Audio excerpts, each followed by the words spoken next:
오늘은 12월 18일 토요일입니다.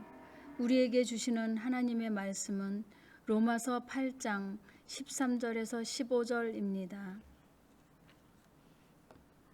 너희가 육신대로 살면 반드시 죽을 것이로되 영으로서 몸의 행실을 죽이면 살리니 무릇 하나님의 영으로 인도함을 받은 사람은 곧 하나님의 아들이라. 너희는 다시 무서워하는 종의 영을 받지 아니하고 양자의 영을 받았으므로 우리가 아빠 아버지라고 부르짖느니라. 아멘. 하나님의 양자. 애플사의 창업자 스티브 잡스는 친부모에게 버려졌지만 좋은 양부모를 만나서 세상을 바꾸는 위대한 일을 하고 세계에서 손꼽히는 부자도 되었습니다. 조선의 9대 왕 성종은 원래 의경세자의 차남이었는데 예종의 양자로 입적되어서 왕위에까지 올랐습니다. 조선시대에 선조, 인조, 고종은 양자의 절차를 통해 왕이 되었습니다. 우리 또한 원래 하나님의 자녀가 될 수 없는 죄인이지만 하나님이 우리를 사랑하셔서 당신의 자녀로 삼아주셨습니다.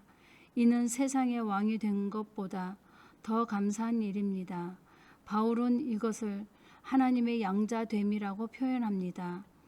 오늘날 양자가 되려면 법적인 절차가 필요합니다. 성인이 양자가 되려면 부모가 될 이들과 합의하면 되지만 갓난아기처럼 양자가 될 사람이 미성년일 경우에는 부모가 되려는 이들이 가정법원에 요청해야 합니다. 그러면 법원에서 이들이 아이를 잘 키울 능력과 여건이 되었는지를 판단하여 그 여부를 알려줍니다. 오늘 우리가 하나님의 양자가 되었다는 것은 성숙한 성인들 사이의 합의가 아니라 양부모의 선택으로 갓난아이가 입양되듯이 능력 많으신 하나님께서 죄인인 우리를 전적인 사랑으로 거두어 주셨다는 뜻입니다. 그러므로 우리는 하나님의 자녀로 사는 것을 늘 감사해야 합니다. 그런데 한 번 양자가 되었다고 영원히 자녀로 남는 것이 아닙니다. 서로의 합의에 의해 또는 부모가 자녀의 요구에 의해 다시 남남으로 돌아가기도 합니다. 이를 파양이라고 합니다. 하나님은 사랑이 무한하시기 때문에 우리가 어떤 잘못을 해도 결코 우리를 버리지 않으십니다. 그런데 어리석게도 우리가 하나님을 떠나 내 마음대로 산다면 법적으로는 하나님의 자녀일지라도 실질적으로는 남남이 됩니다. 그러므로 우리는 하나님의 뜻을 떠나 살지 않도록 늘 조심해야 합니다. 좋은 가정에 입양되었으면 양부모의 사랑을 당당하게 누리고 스스로 좋은 자녀가 되려고 노력해야 합니다. 학대받던 강아지가 예전의 나쁜 기억으로 늘 주눅들어 있거나 공격적인 태도를 보인다면 새 주인은 속상할 수밖에 없습니다.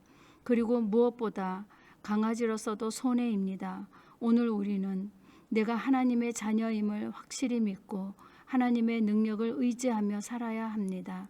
그러면 하나님께서도 기뻐하시고 우리의 삶은 더욱 의미 있고 행복할 것입니다. 하나님의 자녀답게 하나님의 은혜를 누리며 살고 있습니까?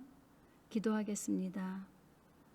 사랑의 하나님, 하나님의 전적인 은혜로 하나님의 자녀가 되게 해주시니 감사합니다. 자녀가 되었으니 이제 자녀답게 살기를 원합니다. 하나님을 온전히 신뢰하고 말씀에 순종함으로 주님이 인도하시는 행복한 삶, 더욱 의미 있는 삶을 살게 하옵소서. 예수님 이름으로 기도합니다. 아멘.